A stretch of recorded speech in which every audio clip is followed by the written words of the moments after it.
Hello everyone, in this video I'm showing you how to enable power beans in Davinci Resolve.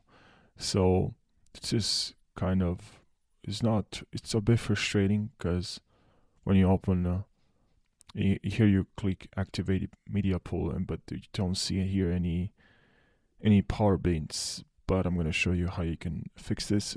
What's frustrating is because when you don't see, it's not enabled as default. So what you have to do is to click on the three dots right here, and here you have to enable check show power beans.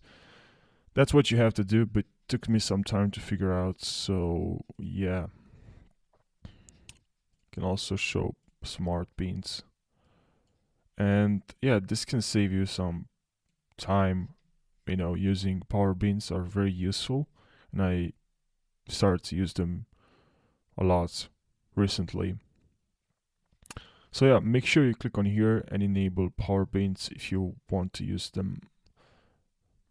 And if you have any questions for the next tutorial, any suggestions for the next Davinci tutorial, please let me know in the comment section. Thank you for watching and take care.